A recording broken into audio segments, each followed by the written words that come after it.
Hey everybody, it's Jason Blaha here, and it's time for part 2 of the Q&A, so let me get my hat on.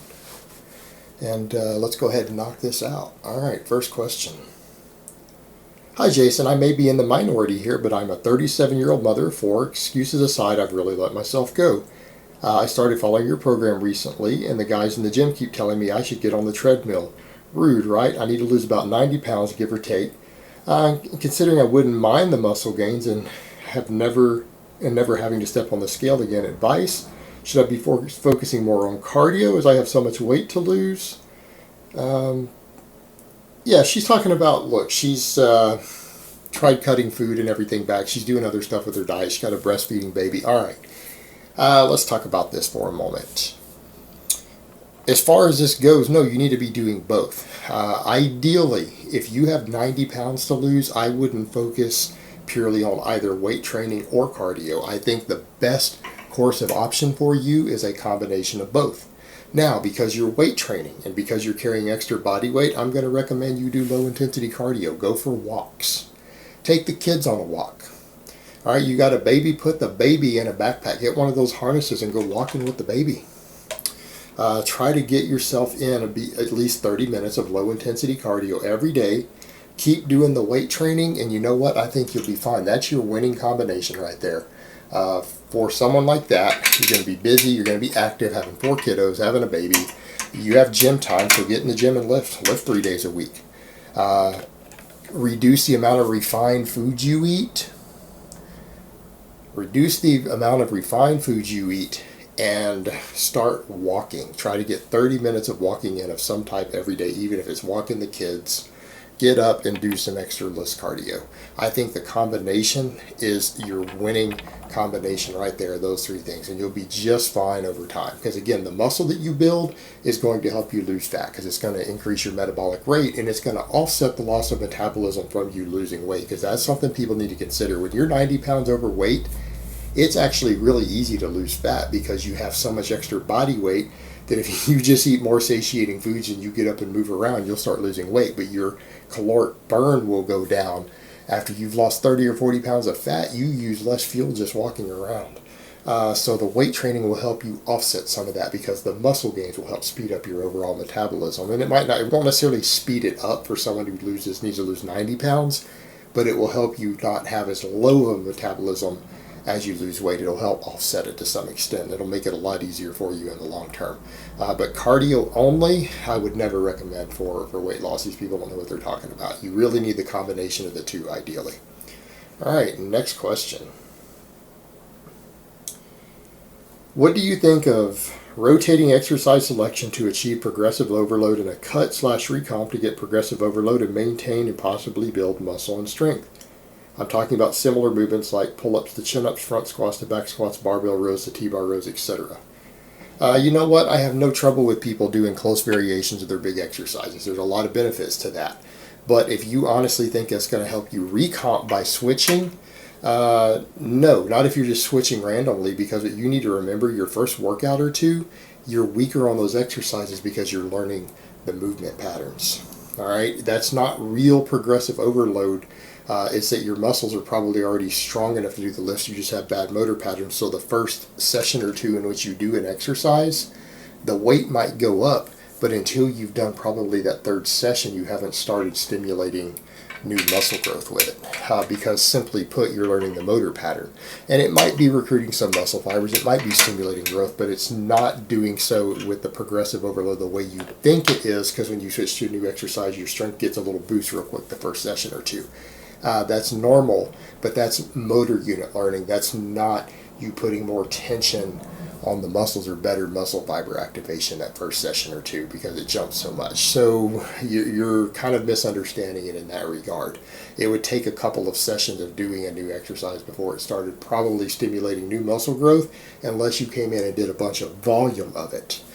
In which case it would be totally different because you're doing it just through sheer volume and metabolic fatigue, not necessarily tension, because your progressive overload for the tension increases early on is because you're just weak at the motor pattern, so you're not actually getting enough overload the first workout to stimulate growth. I have nothing wrong with the strategy, but don't expect it to work magic for you. All right, next question. Hey Jason, With the busted Iron Addicts Gym having happened, will the feds go after all the customers who purchased illegal products from them? If so, this would probably clean up a lot of the fitness YouTubers who obtained their gear from Iron Addicts Gym. No, they probably won't. And the reason for that, the feds are not concerned with small-scale drug busts, okay? The feds might know that a person is sitting on a small stash of stuff because of whatever emails exchanges, but they're not going to waste efforts to do that. The only time that is going to be wasted, tax dollars to do that, because that is a waste in a way. No one cares about busting the end user if they can cut the supply out.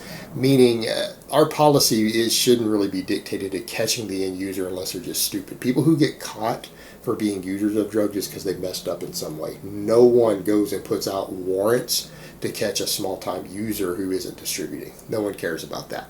All right, they don't care. That's considered a waste of tax dollars, a waste of law enforcement. People who get popped with user amounts of any substance is because they did something stupid and got caught, such as breaking traffic laws while having a bunch of weed or something in their car. They're not going to allocate resources towards that unless the local police decide to get individual warrants. The feds do not care about individual user amounts. They don't. They don't care, even if they know you have it. When they will do it, the only time the feds will probably swoop in and do anything with that is, number one, you've purchased enough to distribute.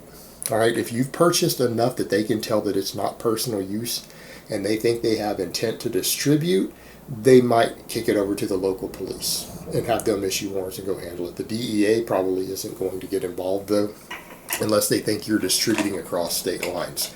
They've already got the person who distributed it to you across state lines. It's going to fall under local police matters, and they'll let the local police decide if they want to pop that dealer or not. But if you purchased user amounts, they probably aren't going to track it down because they know you'll probably have used up the supply of what you bought from them before they can get warrants issued and go run you down. You'll have used it up and it will be a waste of resources. There's a very strong possibility of that. So probably not going to happen again unless they purchased dealer amounts. So that's the people who should be concerned. Anyone who ordered large amounts. The amount we saw in Lobliner and Rashid and Cali Muscles orders, probably not going to be enough to get the attention of the feds for them to issue warrants for anything. It's just not going to happen. Let's just be realistic here. The only way they might do it for any of those guys is if they need it for further evidence. Meaning like Larry Wheels, for example, admitting who his source was, someone who hadn't been fully popped, he's very possibly going to be arrested. I talked to someone about that because I have spoken to some people about stuff I've done. Some lawyers and other people have actually talked to me since I made some of these videos. All right, and a lawyer did say there's a very good possibility that the Larry Wheels admitting to what he did publicly like he did might get a warrant issued, mainly so that they can pop him, so that he will roll on his supplier and roll on someone like Mundo and get no jail time himself. Like as a part of a plea bargain, they'll go ahead and do that and maybe drop the charges or drop it down to like a misdemeanor with probation or something for a felony substance because he rolled or went state's evidence on the guy further up if they want to pop Mundo, because there probably is some real interest there in people popping Alberto Mundo in the DEA.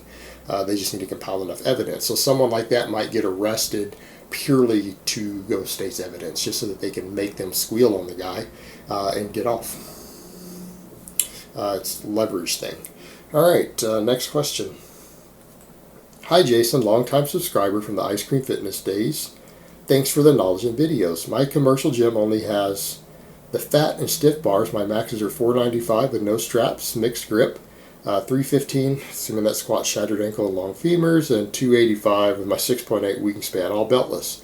If I use the proper bars, would my lifts go up, and if so, why and how much? If you use whippier bars, your bench press and your squat shouldn't increase. It's just not going to happen. They just make a nicer flop when you do it. It makes a nice sound that's really fun to listen to, and it's fun and cool, so I like whippy bars for those lifts, purely because I enjoy hearing the sound it makes when it flops. The deadlift, my personal experience at any given time going from a stiff bar to, say, a deadlift bar or a Texas power bar in the same gym, on the same platform, I find I get about 10 pounds out of a whippy bar. about 10 pounds for me personally, and that could vary a little bit. Some people claim they get more than that. That's because they're weak off the floor. I do a lot of deficit work, and so for me, my deficits usually take like a 1-inch deficit, 2-inch deficit, like with putting my work boots on versus Vibrams also does about 10 pounds difference for me. But you're getting about an inch difference of pull out of the bottom either way. I find it's about 10 pounds. It's people who are weaker off the bottom who don't train deficit work and other stuff seem to get more sometimes. But safe bet, I'd say you get about 10 pounds out of a whippy bar. That's what I personally get. But I get the same thing by changing shoes also, which probably gives the same amount of difference in leverages at the bottom. So that's what I would expect. But your squat and your bench press, they probably aren't going to go up from the different bars. All right, next question. I've only been front squatting for a while now because front squats are the only way I can get to parallel. I really want to start doing back squats again, but any form of variation I try doesn't seem to work. I just can't get past 45-degree angle. Half squat without the front of my hips hurting, my knees caving. Any help is appreciated. Thanks. You need to work on your posterior chain. You have weak glutes. You have weak glutes and possibly weak hips. Someone else already answered that, and they were dead on in the comments. They answered the guy in the Q&A thread. You need to do more posterior chain work. I'm going to recommend you start doing more deadlifting, do more deficit deadlifts, do more cleans off the floor. You need to do more work off the floor in general. You need to strengthen your glutes. They are your weak link in your squat right now, from what you're describing to me. Fortunately, that's easy to fix, but you're going to have to spend some time doing more posterior chain work. It's just that simple. You don't do enough deadlifting, you don't do enough cleaning, you don't do enough pulling off the floor in general. That's how you fix this problem. All right, next question. Hey pal, I've decided to drop a few pounds of fat. I'm not your pal, buddy. But I love a drink at the weekend. Typical English. If I count the beer calories and remain in a deficit, will that be fine, or is there some physiological difference between food and beer I should consider? Thanks, and thanks for your previous answers you've given. All right, brother. Yeah, I remember you. Yeah, you are in the UK. I remember your name from other posts in the past. And of course, you guys know I've lived in the UK. You know what? I've met plenty of guys in the UK who go out drinking on the weekends who still get leaner. They still get pretty ripped. It is just about caloric deficit. You know what? Beer is like any other calorie. There's nothing magical about it. There's nothing magically fattening about it beyond the calories that it has in it.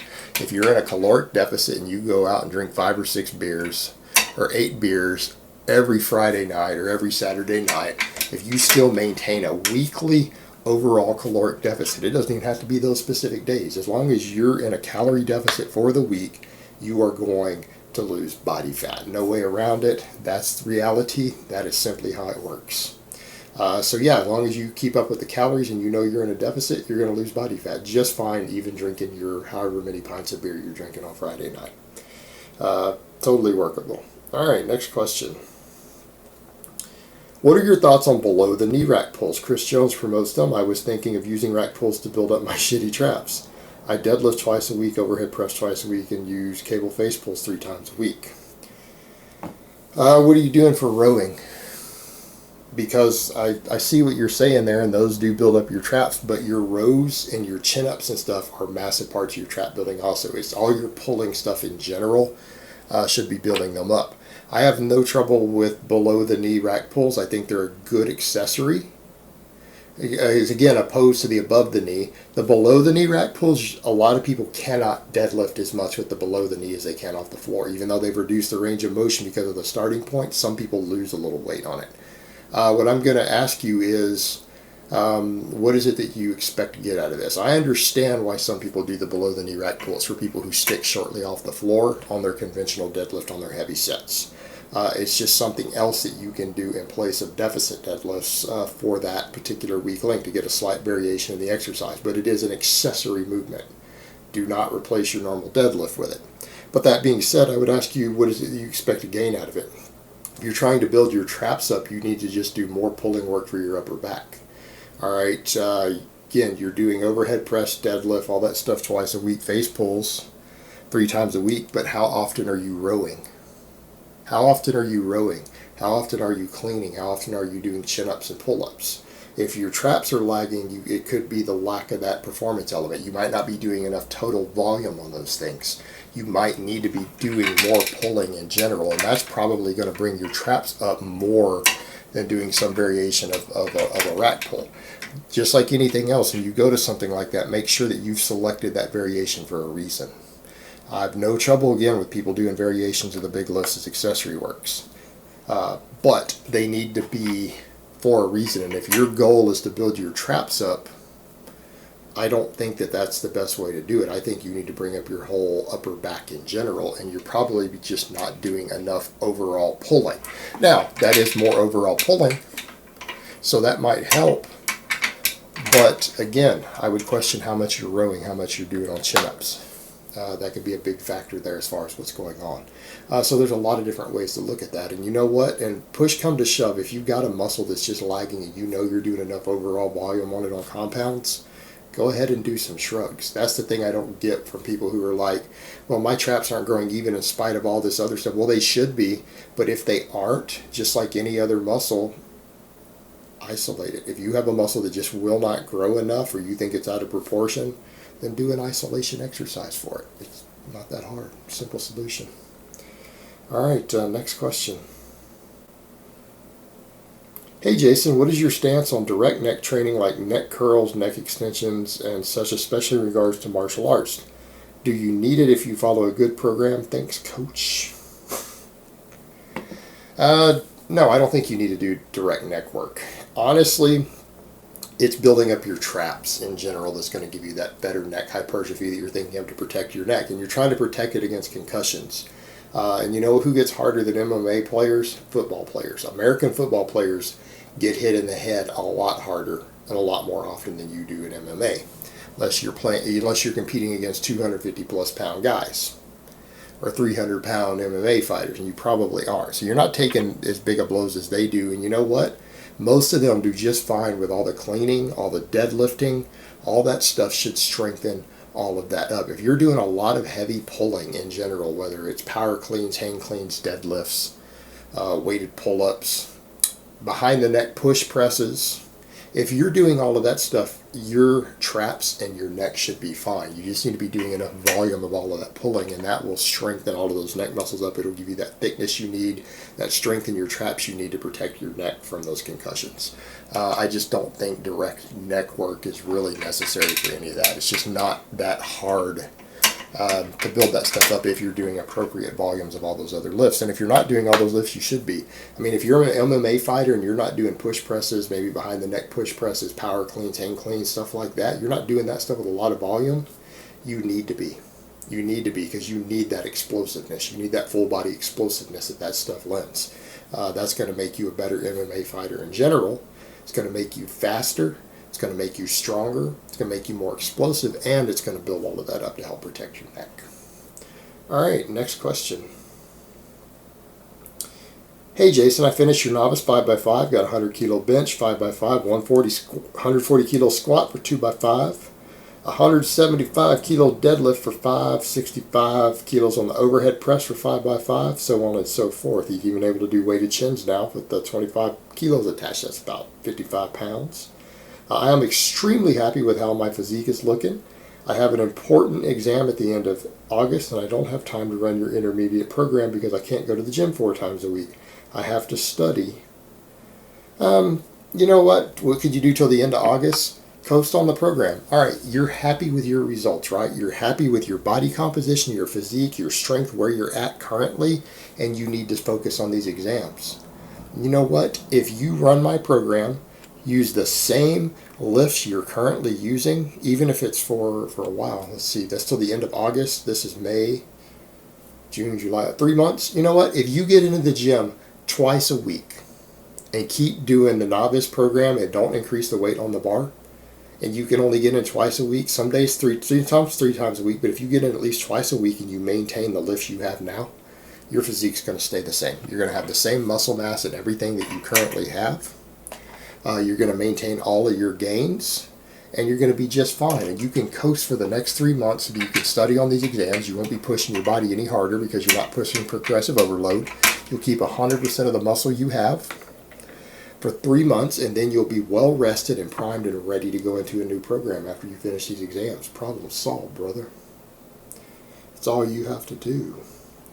All right, next question and last question of the week. Hey Jason, why do you think bodybuilders usually have a very strong bench press compared to their other lifts? Also, I noticed that some of them on the same weight category can work more than a lot of powerlifters can. Why is that? A number of different reasons. First of all, what muscles control how strong you are on the bench press? Your pecs, your front delts, your triceps. Bodybuilders tend to overdevelop some of those. Those are show muscles, right? So a lot of bodybuilders focus heavily on those, doing a lot of different lifts for them, a lot of different isolation movements for this. So if you have extremely well-developed pecs, triceps, and front delts relative to your body weight, and you actually do bench press, isn't your bench press going to be strong? I'll go so far as to say some of these bodybuilders have less posterior chain and back mass than comparable weight powerlifters. That's just an observation over the years, because you can only weigh so much, you can only carry so much muscle, because they don't focus on all the posterior chain work as much as some powerlifters and strength athletes. Sometimes that stuff is smaller on them. Not always, but sometimes. So proportionately weight-wise, and because they tend to be slightly leaner than some powerlifters, the strength to weight ratio, they tend to be good on the bench press, even if they don't maybe focus on having the best max bench. The other factor, how many bodybuilders do you know who in the gym with this impressive strength could actually pass at a meet? Meaning, yeah, you'll see a bodybuilder on YouTube who does 405 for 3 reps or whatever, 4 reps on the bench press. Do you think his technique and form would pass at a powerlifting meet?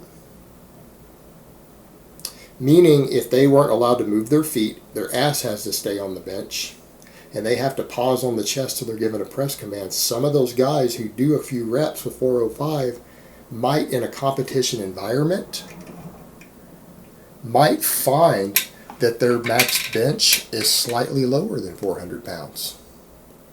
The other thing, are we talking about bench-only competition, or are we talking about full power? Because the other thing is, a person has just hit a max competition max on their squat. In a full power meet, usually the records are slightly lower than in a bench-only competition. A lot of these bodybuilders are coming in and training their bench press as their first exercise. You see them training in the gym, not only using form that's not meet legal, they're fresh, they're rested. A power lifter has usually just hit a max squat before the bench press in competition. So what you have to do is, how many of these bodybuilders can come in and do a max squat, come in and squat the most they've ever squatted in their life, and then do bench press as their next exercise and pause with it on their chest and still hit these same numbers. So something you have to factor in. There's a difference between a competitive environment doing lifts and maxes in an order and having to be meet legal versus people's gym lifts. And those gym lifts, sometimes those plates don't always equal what you think they do versus calibrated plates. So there's a lot of different factors at play that could answer that, and so there's a lot of variables that could add up and cause that if you really wanted to know. But a big part of it is definitely the fact that, number one, a lot of bodybuilders aren't using necessarily meet legal technique, which is required for your lifts to count in a powerlifting match or powerlifting meet, and they're coming in doing the bench press completely fresh, along with the fact that they usually have really big pecs and arms relative to their body weight. Alright guys, but that's really all I have to say on that today. I hope it's been informative, and I will talk to you guys next time.